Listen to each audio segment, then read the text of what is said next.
Greetings to you all in the matchless name of our Lord and Savior Jesus Christ. Carmel Pentecostal Church of God-ന്റെ senior Sunday school ക്ലാസ്സിലേക്ക് നിങ്ങളെല്ലാവരെയും സ്വാഗതം ചെയ്യുന്നു. കർത്താവ് നിങ്ങളെല്ലാവരെയും സഹായിക്കട്ടെ. കഴിഞ്ഞ ദിവസങ്ങളിലൊക്കെ സ്രോതല ദൈവം നമ്മെ അതിശയകരമായി പരിപാലിച്ചല്ലോ. ആ ദൈവവാദപ്പെടുത്തെങ്കിൽ നമ്മെ തന്നെ ഏൽപ്പിക്കാം. സൺഡേ സ്കൂളിന്റെ അനുഗ്രഹത്തിന് വേണ്ടി നമുക്ക് ഒരുമിച്ച് ദിവസം പ്രാർത്ഥിക്കാം. പരിശുദ്ധനായ ദൈവമേ, സ്വർഗ്ഗീയ പിതാവേ, നല്ല സന്ധ്യയ്ക്കായി ഞങ്ങൾ അങ്ങനെ വാഴ്ത്തുന്നു, സ്തുതിക്കുന്നു. ഈ സന്ധ്യാസമയം ഞങ്ങൾക്ക് ഒരുമിച്ച് പ്രിയ കുഞ്ഞുങ്ങളോട് ചേർന്ന് നിന്റെ വചനം ധ്യാനിക്കുവാൻ, നിന്റെ ഭക്തന്മാരെ കുറിച്ച് പഠിക്കുവാൻ ഞങ്ങൾക്ക് ഒരുക്കി തന്ന അവസരത്തിനായി സ്തോത്രം.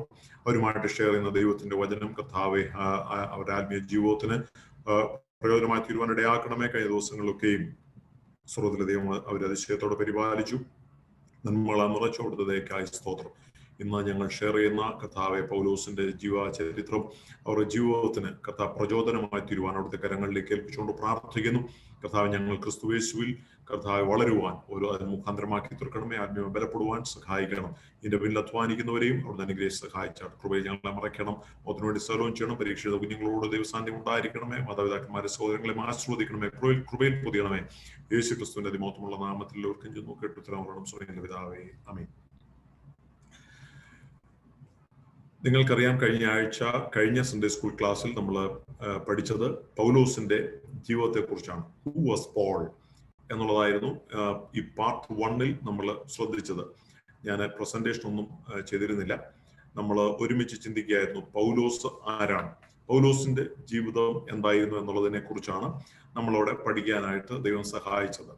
ഇന്ന് പൗലോസിന്റെ കൺവേർഷനെ കുറിച്ചാണ് നമ്മൾ ഈ സെക്കൻഡ് പോർഷനിൽ പഠിക്കുവാനായിട്ട് പോകുന്നത്. പൗലോസ് എങ്ങനെയാണ് ഒരു ദൈവവേദനായി മാറിയത്, അവന്റെ ജീവിതത്തെ സ്വാധീനിച്ചത് എന്തൊക്കെയാണ്. ആദ്യം നമ്മൾ കഴിഞ്ഞ ആഴ്ച പഠിച്ച, അല്ലെങ്കിൽ കഴിഞ്ഞ ക്ലാസ്സിൽ പഠിച്ച പൗലോസിന്റെ ലൈഫിനെ കുറിച്ച് ഒരു ചെറിയ ഒരു ക്വിക്ക് റീക്യാപ്പ് കൊടുത്തുകൊണ്ട് നമുക്ക് ഇന്നത്തെ ക്ലാസ് നമുക്ക് ആരംഭിക്കാം. He was born in Tarsus to his Jewish parents. യഹൂദ മാതാപിതാക്കന്മാർക്ക് തർസോസിൽ ജനിച്ച ഒരു പൈതലായിരുന്നു പോൾ എന്ന് നമുക്കറിയാം. He was from the tribe of ബെന്യാമിൻ ഗോത്രക്കാരൻ, ജന്മം കൊണ്ട് റോമൻ പൗരൻ. It was a great privilege in those days because Roman citizenship was not easily available.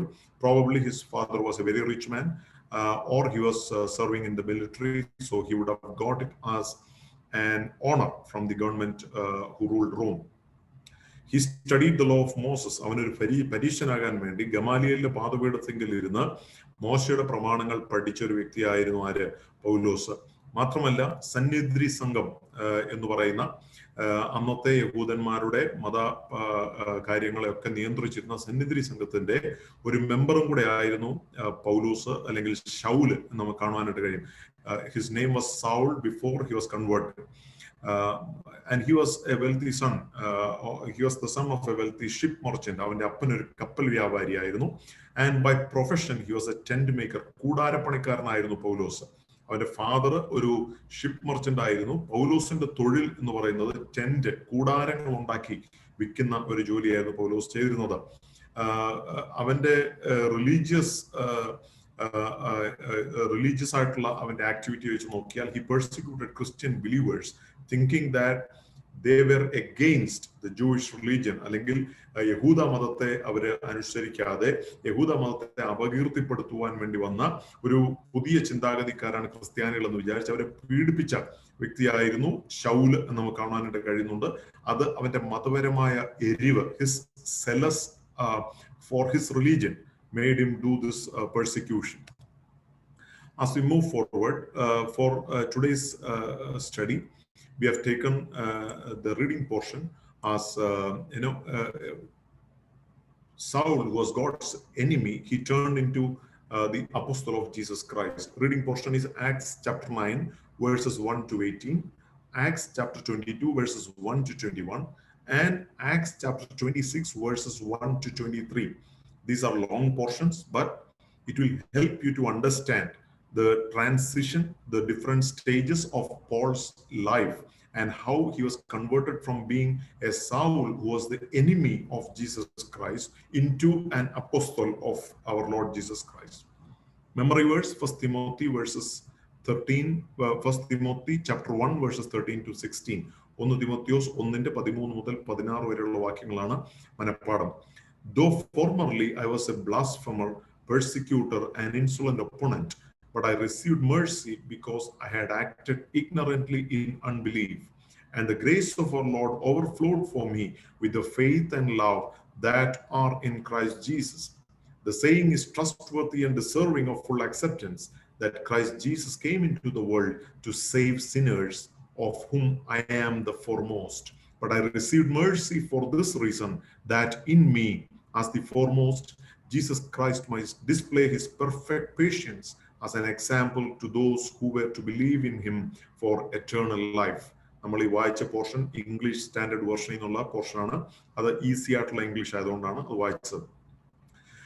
പാപികളിൽ ഒന്നാമനായിരുന്ന പൗലോസിന്റെ അല്ലെങ്കിൽ ശൗലിന്റെ ജീവിതത്തിൽ കർത്താവ് വരുത്തിയ വലിയ ചേഞ്ചിനെ കുറിച്ചാണ് തിമോത്തിയോസിന്റെ ഈ ലേഖനത്തിൽ നമുക്ക് വായിപ്പാനായിട്ട് കഴിയുന്നത്. പാപികളിൽ ഞാൻ ഒന്നാമൻ എന്നാണ് അദ്ദേഹമോട് പറയുന്നത്. He was the most unworthy vessel as per Paul's own confession. His early interaction with the church, അന്ന് അദ്ദേഹം പൗലോസ് ആയിരുന്നില്ല. He was not Paul, his name was Saul. ആ സൗൾ എങ്ങനെയാണ് നമ്മുടെ ക്രിസ്ത്യൻ ചർച്ചുമായിട്ട് ഇന്ററാക്ട് ചെയ്തത്? First he came to know, അല്ലെങ്കിൽ he listened to the sermon of the first martyr of Christianity, Stephen.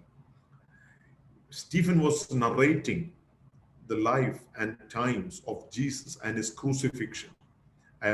Stephen അല്ലെങ്കിൽ സ്തേഫാനോസിനെ അവർ പിടിച്ചപ്പോൾ സ്തേഫാനോസ് യേശുക്രിസ്തുവിനെ കുറിച്ചും യേശുക്രിസ്തുവിന്റെ യാഗത്തെ കുറിച്ചും പ്രസംഗിക്കുന്നത് അപ്പോസ്തല പ്രവൃത്തി 6:8 തൊട്ട് ചാപ്റ്റർ 8 വേഴ്സ് 3 വരെ സ്തേഫാനോസിന്റെ പ്രസംഗവും ജീവിതവും വളരെ കൃത്യമായിട്ട് അവിടെ പറഞ്ഞിട്ടുണ്ട്. അദ്ദേഹം കല്ലെറിഞ്ഞ് കൊല്ലപ്പെട്ടു.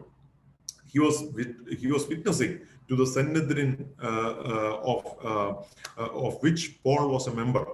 So ആ സന്നിധി സംഘത്തോട് സുവിശേഷം പറയുന്ന സ്തേഫാനോസ് നമുക്ക് കാണുവാനായിട്ട് കഴിയുന്നുണ്ട്. He was a persecutor of church and its believers. ക്രിസ്ത്യാനികളെ പീഡിപ്പിച്ച വ്യക്തിയായിരുന്നു ശൗല്.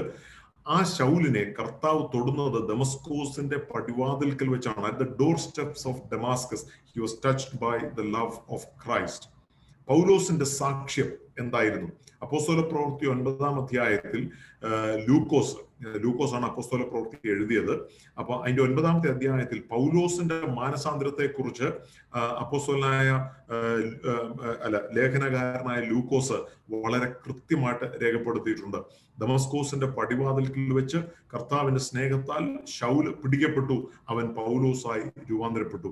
അവൻ തന്റെ ജീവിതത്തിന്റെ അനുഭവങ്ങളെ സാക്ഷ്യമായിട്ട്, ടെസ്റ്റിമണി ആയിട്ട് യഹൂദന്മാരോട് യെരുശലേമിൽ എത്തുന്നതിന് മുൻപ് ദമസ്കോസിൽ ഇരിക്കുമ്പോൾ തന്നെ അവൻ അവിടെ ഉണ്ടായിരുന്ന യഹൂദന്മാർ എന്ന് വെച്ചാൽ ഇവിടെ പീഡനം പേടിച്ച് ദമസ്കോസിലേക്ക് ഓടിപ്പോയ യഹൂദന്മാർ അവിടെ ക്രിസ്തീയ വിശ്വാസികളായി ജീവിക്കുമ്പോൾ അവരോട് പറയുന്നുണ്ട്. അതുപോലെ മടങ്ങി വന്നിട്ട് യെരുശലേമിലുള്ള യഹൂദന്മാരോടും കർത്താവ് അവനെ വിടുവിച്ചതിനെ കുറിച്ച് പറയുന്നുണ്ട്. മാത്രമല്ല അഗ്രിപ്പ രാജാവിന്റെ, കിങ് അഗ്രിപ്പ ഓഫ് സിസേരിയ, കൈസരിയയിലെ അഗ്രിപ്പ രാജാവിന്റെ കൊട്ടാരത്തിൽ നിന്നുകൊണ്ട് അഗ്രിപ്പ രാജാവിനോട് സുവിശേഷം പറയുന്ന പൗലോസിനെ നമുക്ക് കാണുവാനായിട്ട് കഴിയുന്നുണ്ട്. പൗലോസ് തന്റെ വിദ്യാഭ്യാസത്തിന് ശേഷം ഗമാലിയലിന്റെ പാദപീഠത്തിൽ പഠിച്ചു. അതിനൊക്കെ ശേഷം പൗലോസ് തിരിച്ച് തർസോസിലേക്ക്, അവന്റെ നേറ്റീവ് പ്ലേസ് ആയിരുന്നു തർസോസ്, അവിടെ മടങ്ങി വന്ന് യഹൂദന്മാരുടെ ഒരു റബ്ബിയായിട്ട് അദ്ദേഹം വർക്ക് ചെയ്യുന്ന കാലഘട്ടത്തിലാണ് ക്രിസ്ത്യാനിത്വം ശമരിയയിലും സിറിയയിലും ഒക്കെ വളരുന്നത് കുറിച്ച് കേൾക്കാനായിട്ട് ഇടയായിത്തീർന്നത്. പൗലോസ് യേശുക്രിസ്തുവിന്റെ ജീവിതകാലത്ത്, during the public ministry of Jesus, Saul or Paul was not associated with Jesus. യേശുവിന്റെ ശിഷ്യന്മാരിൽ ഒരാളായിരുന്നില്ല പൗലോസ്.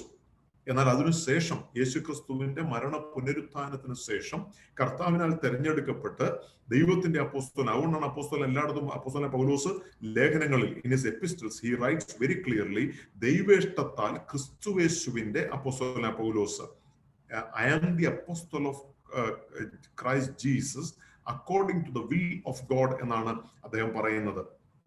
മാത്രമല്ല സ്തേഫാനോസിനോട് തർക്കിച്ച് ജയിക്കുവാൻ വേണ്ടി ആണ് ഗമാലിയലിന്റെ പാദപീഠത്തെങ്കിൽ ഇരുന്ന് യഹൂദന്മാരുടെ പ്രമാണങ്ങൾ മുഴുവൻ പഠിച്ച പൗലോസ് സ്തേഫാനോസിനോട് തർക്കിച്ചു വാദിക്കാൻ വേണ്ടിയിട്ടാണ് അവിടെ എത്തിയത്. പക്ഷേ സ്തേഫാനോസിന്റെ ആ ദൈവ തേജസ്സിന് മുൻപിൽ, അവനിൽ വ്യാപരിച്ച പരിശുദ്ധാത്മ ശക്തിയുടെ മുൻപിൽ, അവനിൽ വ്യാപരിച്ച ദൈവ കൃപയുടെ മുൻപിൽ ശൗലിന്റെ അറിവ് അല്ലെങ്കിൽ ശൗല് ലോകപ്രകാരം പഠിച്ച പല കാര്യങ്ങളും അവന് പ്രയോജനം ചെയ്തില്ല. കാരണം ക്രിസ്തുയേശുവിന്റെ സാക്ഷ്യമായിട്ട് നിൽക്കുന്ന സ്തേഫാനോസ് പറഞ്ഞ കാര്യങ്ങൾക്ക് മറുപടി പറയാൻ ആർക്ക് കഴിഞ്ഞില്ല?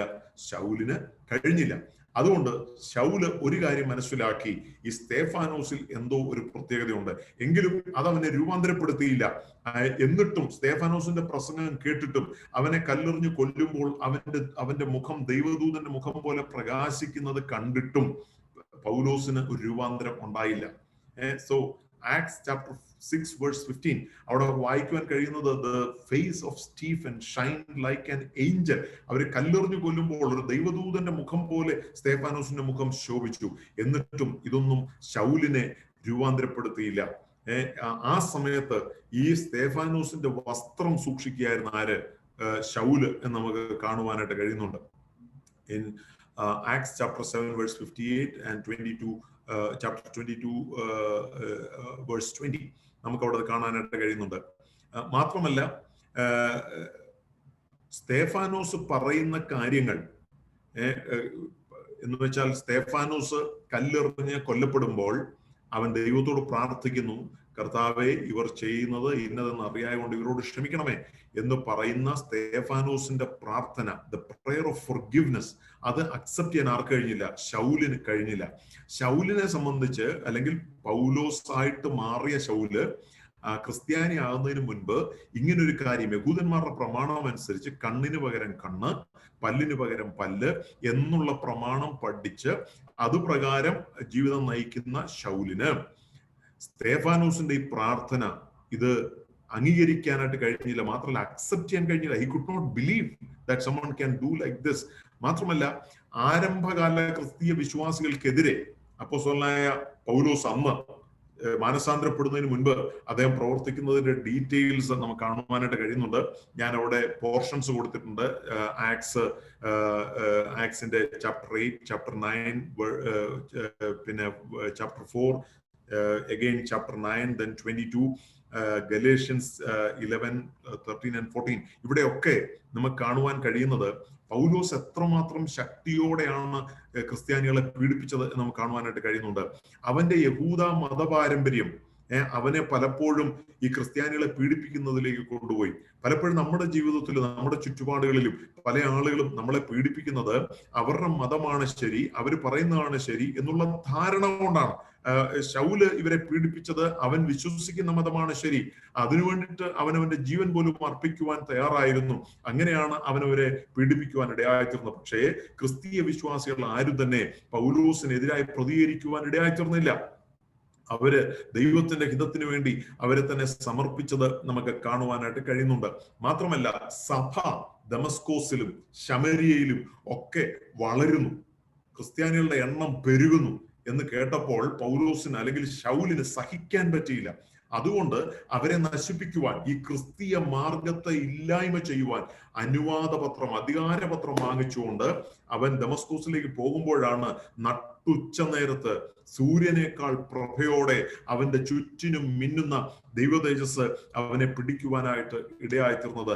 അവിടെ വെച്ചാണ് അവന്റെ ജീവിതത്തിന് യഥാർത്ഥമായ ഒരു രൂപാന്തരം വന്നത്. അവൻ വീടുകളിൽ നിന്ന്, ക്രിസ്ത്യാനിയായിട്ടുള്ളവരെ വീട്ടിൽ നിന്ന് പുറത്തു വലിച്ചഴിച്ചു കൊണ്ടുവന്ന് he dragged men and women and children out of their homes and persecuted them. പലരെയും കൊന്നുകളഞ്ഞു എന്നാണ് നമുക്ക് കാണുവാനായിട്ട് കഴിയുന്നത്. പക്ഷേ ഈ പീഡനത്തിന്റെ നടുവിലും ക്രിസ്ത്യാനികൾ അവരുടെ വിശ്വാസം കൈവിട്ടില്ല. ഞാനും നിങ്ങളും ജീവിക്കുന്ന ഈ തലമുറയിൽ നമ്മുടെ പ്രിയപ്പെട്ട, നമ്മുടെ ചുറ്റുപാടുമുള്ള പല ആളുകളും നിന്റെ വിശ്വാസം ശരിയാണോ, യേശു ക്രിസ്തു ദൈവത്തിന്റെ പുത്രനാണോ, ക്രിസ്തീയ വിശ്വാസം നിലനിൽക്കുന്നതാണോ എന്നൊക്കെ ചോദിച്ച് നമ്മുടെ അടുത്ത് വരാം. പക്ഷേ ആരംഭകാല ക്രിസ്തീയ വിശ്വാസികൾ അവരുടെ ജീവനെ പോലും വിലയേറിയതായിട്ട് എണ്ണാതെ കർത്താവിന് വേണ്ടി നിൽക്കാൻ ഏൽപ്പിച്ചു കൊടുത്തെങ്കിൽ നമ്മുടെ ഈ തലമുറയിൽ നമ്മൾ എത്ര ശക്തിയോടെ ദൈവത്തിനു വേണ്ടി നിൽക്കണം, എത്ര അധികാരത്തോടെ കർത്താവിന് വേണ്ടി നിൽക്കണം. അവൻ നമുക്ക് വേണ്ടി ചെയ്ത ഓരോ നന്മകളെയും ഓർത്താല് ഇന്ന് രാത്രി ആ ശൗലിനെ രൂപാന്തരപ്പെടുത്തിയ ദൈവത്തിന്റെ ആ ശക്തി, അവനെ മാറ്റിമറിച്ച ദൈവത്തിന്റെ തേജസ് നമ്മുടെ ജീവിതത്തിലേക്കും ഇറങ്ങി വരാൻ നമ്മുടെ ദൈവത്തോട് പ്രാർത്ഥിക്കാം. ശൗല് അവന്റെ കൂട്ടുകാരോടൊപ്പം സഭയെ പീഡിപ്പിക്കുവാൻ വേണ്ടി ദമസ്കോസിലേക്ക് പോകുന്നു. ഒരുപക്ഷെ കുതിരപ്പുറത്തോ അല്ലെങ്കിൽ അന്നത്തെ കാലത്തുണ്ടായിരുന്ന കോവർ കഴുതയുടെ പുറത്തോ ആയിരിക്കാം അവര് ദമസ്കോസിലേക്ക് പോയത്.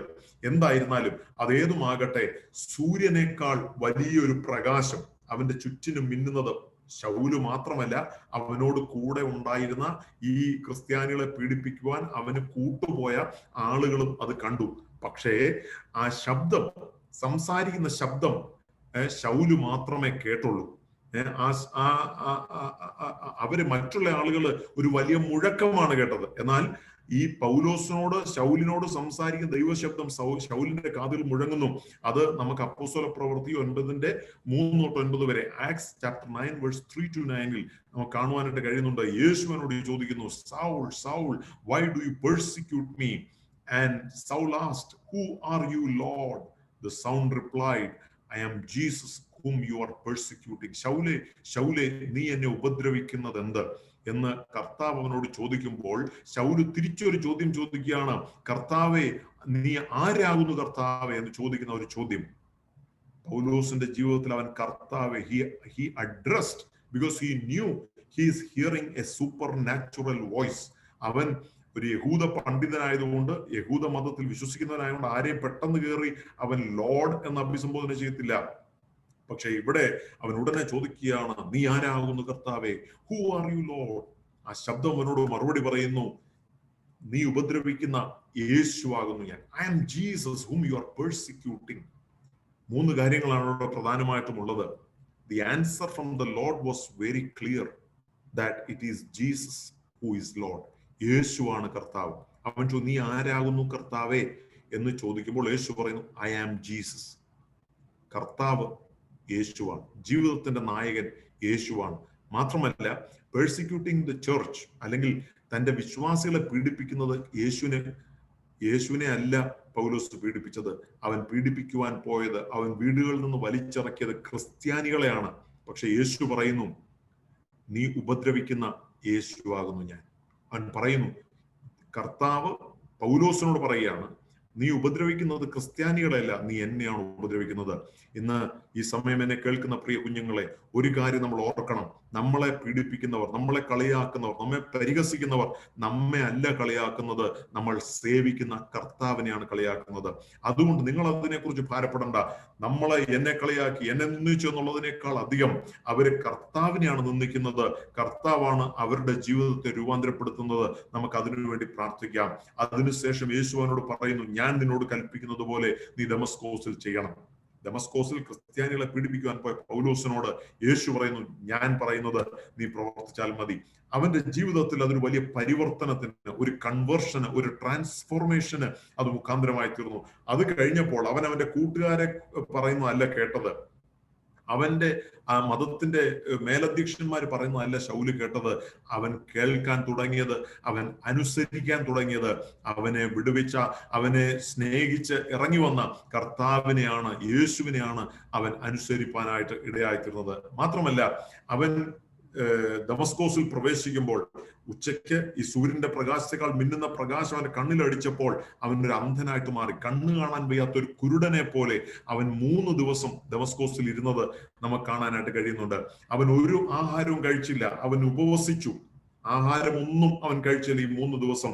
എന്നാൽ ദൈവത്തിന്റെ ആത്മാവ് അവന്റെ ഹൃദയത്തോട് അവൻ ചെയ്യാനുള്ള ശുശ്രൂഷയെക്കുറിച്ച്, ജാതികളുടെ അപ്പോസ്തലനായിട്ട് അവനെ തിരഞ്ഞെടുത്തതിനെ കുറിച്ചൊക്കെ ദൈവത്തിന്റെ ആത്മാവ് അവനെ പഠിപ്പിക്കുകയായിരുന്നു ആ ദിവസങ്ങളിൽ നിന്ന് നമുക്ക് കാണുവാനായിട്ട്. റോമാലേഖനം 10-9 വാക്യം, Romans chapter 10 verse 9, 1 Corinthians chapter 12 verse 3, ഇതൊക്കെ നിങ്ങൾ നിശ്ചയമായിട്ടും വായിച്ചു നോക്കണം.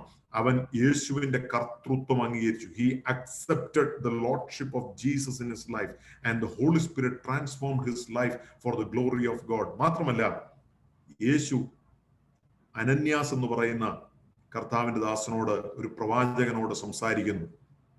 അനന്യാസിന് ഒരു ദർശനം കൊടുത്തു. ശൗല് എന്ന് പറയുന്ന മനുഷ്യൻ പ്രാർത്ഥിക്കുന്നു, നീ അവനെ തേടി ആ വീട്ടിൽ ചെല്ലണം. പക്ഷേ അനന്യാസിന് ആദ്യം ഭയമുണ്ടായിരുന്നു ഈ ശൗലിന്റെ അടുത്ത് പോകാൻ. കാരണം ഇവൻ വിശ്വാസികളെ പീഡിപ്പിക്കുന്നവനാണ് എന്ന് ആണ് അനന്യാസ് കർത്താവിനോട് പറയുന്നത്. പക്ഷെ കർത്താവ് പറയുന്നു, ഞാൻ ജാതികളുടെ അപ്പോസ്തലനായി അവനെ തിരഞ്ഞെടുത്തിരിക്കുന്നു. ഒടുവിൽ അനന്യാസ് ആ വീട്ടിൽ ചെന്നു. ശൗലിന്റെ തലമേൽ കൈവച്ച് പ്രാർത്ഥിച്ചപ്പോൾ അവന്റെ കണ്ണിൽ നിന്ന് മീനിന്റെ ചെതുമ്പല് പോലെ എന്ന് വെച്ചാൽ like the scale of A fish, like the scale of A fish, ഒരു മീനിന്റെ ചെതുമ്പല് പോലെ അവന്റെ കണ്ണിൽ നിന്ന് ഒരു സാധനം താഴേക്ക് വീണു. അവൻ പിന്നെയും കാഴ്ച പ്രാപിച്ചു. 3 ദിവസം കണ്ണ് കാണാതെ അന്ധനായിട്ടിരുന്ന പൗലോസ് അനന്യാസ് ഒന്ന് പ്രാർത്ഥിച്ചു കഴിഞ്ഞപ്പോൾ അവന്റെ കണ്ണ് തുറക്കുവാൻ ഇടയായി. അവന്റെ പുറമേയുള്ള കണ്ണ് അടഞ്ഞിരുന്നപ്പോൾ ദൈവത്തിന്റെ ആത്മാവിന്റെ ഹൃദയത്തോട് സംസാരിച്ചു, സ്വർഗീയമായ ദർശനങ്ങളെ അവന് കൊടുത്തു. അതിനുശേഷം അവൻ സ്നാനമേറ്റു. യേശു പിതാവിന്റെയും പുത്രന്റെയും പരിശുദ്ധാത്മാവിന്റെ നാമത്തിൽ അപ്പോസ്തലനായ പൗലോസ് സ്നാനമേറ്റു. ദൈവത്തിന്റെ പരിശുദ്ധാത്മാവ് അവന്റെ ജീവിതത്തിലേക്ക് കടന്നു വന്നു. പരിശുദ്ധാത്മാവിനാൽ അവൻ നിറഞ്ഞിട്ട് അവിടെയുള്ള ദമസ്കോസിലുള്ള ശിഷ്യന്മാരോട്, വിശ്വാസികളോടൊപ്പം അവൻ ശുശ്രൂഷിച്ചു. അതിനുശേഷം പത്രോസിനെയും മറ്റ് ശിഷ്യന്മാരെയും കാണുവാൻ യെരൂശലേമിലേക്ക് ചെല്ലുന്നത് നമുക്ക് കാണുവാനായിട്ട് കഴിയുന്നുണ്ട്. അങ്ങനെ ക്രിസ്തുവിന്റെ എതിരാളി, ക്രിസ്തുവിന്റെ എനിമി ആയിരുന്ന പൗലോസിനെ ദൈവം രൂപാന്തരപ്പെടുത്തി അവന്റെ അപ്പോസ്തലനാക്കി മാറ്റി നമുക്ക് കാണുവാനായിട്ട് കഴിയുന്നുണ്ട്. ഇന്ന് രാത്രി എന്നെ കേൾക്കുന്ന പ്രിയ കുഞ്ഞുങ്ങളെ, കർത്താവിന്റെ സ്നേഹം നമ്മെ തേടി വരുമ്പോൾ ഒന്നിനും, ഈ ലോകത്തിലെ അറിവിനോ, ഈ ലോകത്തിന്റെ നമ്മൾ പഠിച്ച കാര്യങ്ങൾക്കോ, നമ്മുടെ ചുറ്റുപാടുകൾക്കോ ഒന്നും നമ്മളെ നിയന്ത്രിക്കുവാൻ കഴിയുകയില്ല. പിന്നെയോ കർത്താവിന്റെ സ്നേഹമാണ് നമ്മളെ നിയന്ത്രിക്കുന്നത്. പൗലോസിനോട് അല്ലെങ്കിൽ ശൗലിനോട് കർത്താവ് പറഞ്ഞതുപോലെ, നീ ഉപദ്രവിക്കുന്ന യേശുവാകുന്നു ഞാൻ. നമ്മുടെ ചുറ്റുപാടുമുള്ളവര്, നമ്മുടെ കൂട്ടുകാര് ഒക്കെ നമ്മളെ കളിയാക്കുമ്പോൾ, നമ്മളെ പരിഹസിക്കുമ്പോൾ, don't be ashamed because they are not criticizing you, they are not persecuting you, and they are not teasing you, but they are teasing the Lord Jesus Christ. ഒരാളെ കളിയാക്കിയത് കൊണ്ട് യേശുവിന്റെ ദൈവത്വം, കർത്തൃത്വം മാറിപ്പോകത്തില്ല. ഒരാൾ യേശു ദൈവമല്ല എന്ന് പറഞ്ഞാൽ യേശു ദൈവം അല്ലാതായി മാറുന്നില്ല. അതാണ് നമ്മൾ മനസ്സിലാക്കേണ്ടത്. If someone says Jesus is not Lord, that does not remove the power and lordship of Jesus. കർത്താവിന് വേണ്ടി ശക്തിയോടെ നിൽക്കുവാൻ ആദിമകാലത്തിലെ വിശ്വാസികൾ കർത്താവിന് വേണ്ടി വിശ്വസ്തയോടെ നിലനിന്നതുപോലെ അവരുടെ ജീവിതം അവർ പീഡിപ്പിക്കപ്പെട്ടപ്പോൾ, അവരുടെ വീടുകളിൽ നിന്ന് അവരെ വലിച്ചടിച്ച് പുറത്തു കൊണ്ടുവന്ന് അവരെ കൊല്ലാൻ തുടങ്ങിയപ്പോഴൊക്കെ അവർ യേശുവിനെ തള്ളിപ്പറഞ്ഞില്ല. ഇന്ന് രാത്രി പ്രിയ കുഞ്ഞുങ്ങളെ, നമ്മുടെ ജീവിതത്തിൽ എന്ത് സഹിക്കേണ്ടി വന്നാലും കർത്താവിന് വേണ്ടി ഈ തലമുറയിൽ നിൽക്കുവാൻ, in this generation, if you are willing to stand for Jesus. സ്തേഫാനോസിനെ അവർ കല്ലെറിഞ്ഞു കൊന്നു. പക്ഷെ ഇന്നും ഈ 2000 വർഷം കഴിഞ്ഞിട്ടും നമ്മൾ സ്തേഫാനോസിനെ കുറിച്ച് ചിന്തിക്കാൻ കാര്യം എന്താണ്? അവൻ കല്ലെറിഞ്ഞ് കൊല്ലപ്പെട്ടെങ്കിലും അവൻ ദൈവസന്നിധിയിൽ കാണപ്പെട്ടു. അവന്റെ മുഖം ഒരു ദൈവദൂതന്റെ മുഖം പോലെ ശോഭിച്ചു. പൗലോസ് ആളുകളെ പീഡിപ്പിച്ചു, പക്ഷെ അവൻ രൂപാന്തരപ്പെട്ടപ്പോൾ അവൻ ദൈവത്തിന്റെ അപ്പോസ്തലനായി മാറി. ഇന്ന് രാത്രി നമ്മൾ ആരും ഇതിന് യോഗ്യതയുള്ളവരല്ലായിരുന്നു. കർത്താവിന്റെ സ്നേഹമാണ് നമ്മളെ തേടി വന്നത്. അതാണ് നമ്മളെ രൂപാന്തരപ്പെടുത്തിയത്. ആ ദൈവ തേജസ്സിലേക്ക് ഇന്ന് രാത്രി നമ്മളെ തന്നെ ഏൽപ്പിക്കാം. കർത്താവിനെ രക്ഷകനും കർത്താവുമായിട്ട് നമ്മുടെ ജീവിതത്തിന്റെ ലോർഡ്ഷിപ്പ് മുഴുവൻ ക്രിസ്തുവിന്റെ കയ്യിൽ കൊടുത്തിട്ട് അവനെ നമ്മുടെ കർത്താവായിട്ട് അംഗീകരിച്ചിട്ട് അവന്റെ കൽപ്പനയായ സ്നാനം, വാട്ടർ ബാപ്റ്റിസം ഏറ്റെടുത്തുകൊണ്ട് പരിശുദ്ധാത്മാവിന്റെ നിറവ് ഓരോ ദിവസവും ഹോളി സ്പിരിറ്റിനോട് ചേർന്ന് ഹോളി സ്പിരിറ്റിന്റെ കൗൺസിലും ഗൈഡൻസിലും നടക്കുവാൻ സ്വർഗ്ഗത്തിലെ ദൈവം നമ്മെ ബലപ്പെടുത്തട്ടെ. പൗലോസിന്റെ ജീവിതം നമുക്കൊരു ചലഞ്ചായി തീരട്ടെ. ക്രിസ്തുവിന്റെ എനിമിയായിട്ട്, കർത്താവിനെ എതിർത്തവൻ അവനിപ്പോ ആരാണ്? ക്രിസ്തുവിന്റെ അപ്പോസ്തലനാണ്. അതുകൊണ്ട് ജീവിതത്തിൽ നിങ്ങൾ ആരാണെന്നുള്ള ദൈവത്തിന് വിഷയമല്ല. Are you willing to live your life and surrender your life to the lordship of Jesus? Jesus is willing to use you in this generation for his glory. ദൈവം അതിന് നിങ്ങളെ എല്ലാവരെയും സഹായിക്കുമാറാകട്ടെ എന്ന് ആത്മാർത്ഥമായിട്ട് പ്രാർത്ഥിക്കുന്നു. ഈ വചനത്തിന് മുൻപാകെ നമ്മെ തന്നെ സമർപ്പിക്കാം. നമുക്ക് ഒരുമിച്ച് പ്രാർത്ഥിക്കാം. പരിശുദ്ധനായ ദൈവമേ, സ്വർഗ്ഗീയ പിതാവേ, ഈ നല്ല സന്ധ്യയ്ക്കായി ഞങ്ങൾ അങ്ങ് വാഴ്ത്തുന്നു, സ്തുതിക്കുന്നു. പ്രിയ കുഞ്ഞുങ്ങളോട് അല്പസമയം കർത്താവ് പൗലോസിന്റെ ജീവിതത്തിലൂടെ കർത്താവിന്റെ സ്നേഹത്തെയും സമർപ്പിത ജീവിതത്തിന്റെ ആ വിശുദ്ധിയെയും കുറിച്ച് പറയുവാനായിട്ട് ഇടയായിത്തീർന്നല്ലോ. അതവരുടെ ജീവിതത്തിന് അനുഗ്രഹവും പ്രയോജനവുമായി തീരുവാൻ കർത്താവ് അവരെ രൂപാന്തരപ്പെടുത്തുന്ന ദൈവത്തിന്റെ വചനമായിട്ട്, അവരെ ചലഞ്ച് ചെയ്യുന്ന ദൈവത്തിന്റെ വചനമായിട്ട് മാറുവാൻ സ്വർഗ്ഗത്തിലെ ദൈവം സഹായിക്കണമേ. അവരുടെ തലമുറയിൽ, അവരുടെ കൂട്ടുകാരുടെ മുൻപാകെ അവരെ അയക്കുന്ന എല്ലാ സ്ഥാനങ്ങളിലും ദൈവത്തിന്റെ വിശ്വസ്ത സാക്ഷികളായി നിൽക്കുവാൻ ഞങ്ങളുടെ കുഞ്ഞുങ്ങളെ സഹായിക്കണം. നിന്റെ കൽപ്പന അനുസരിപ്പാൻ, പരിശുദ്ധാത്മാവിന്റെ നിറവിനെ പ്രാപിപ്പാൻ, കർത്താവിന്റെ സാക്ഷികളായി നിലനിൽക്കുവാൻ, ലജ്ജ കൂടാതെ സുവിശേഷം പറയുവാൻ ഞങ്ങളുടെ കുഞ്ഞുങ്ങളെ ബലപ്പെടുത്തണമെന്ന് പ്രാർത്ഥിക്കുന്നു. എല്ലാം നമ്മളെ നിറയ്ക്കണമേ. ഈ ഒരാഴ്ചക്കാലം ജീവിപ്പാൻ ആവശ്യമായ എല്ലാ കൃപകളും കൊടുക്കണമേ. പരീക്ഷ എഴുതുന്ന കുഞ്ഞുങ്ങളുണ്ട്, അവരെ നീ സഹായിക്കണമേ. ഓൺലൈനായി പഠിക്കുന്ന കുഞ്ഞുങ്ങളുണ്ട്, അവരെ അനുഗ്രഹിക്കണം. എല്ലാ നന്മകളാൽ നീ അവരെ നിറയ്ക്കണമെന്ന് പ്രാർത്ഥിക്കുന്നു. അവിടുത്തെ രക്തക്കോട്ടകളവരെ മറയ്ക്കണമേ. ദൈവരാജ്യത്തിന് വേണ്ടി പ്രയോജനം ജീവിപ്പാൻ സഹായിക്കണമേ. അവരുടെ മാതാപിതാക്കന്മാരെ അനുഗ്രഹിക്കണം. കൃപയിൽ ഞങ്ങളെ മറയ്ക്കണം. മാനവത്തിന്റെ പിച്ചനെടുക്കണം. യേശു ക്രിസ്തുവിന്റെ മഹത്വമുള്ള നാമത്തിൽ എല്ലാവർക്കും നോക്കിയെടുത്തിരുന്നോ സ്വർഗ്ഗീയ പിതാവേ, ആമേൻ. May God bless you all until we meet again. God bless you.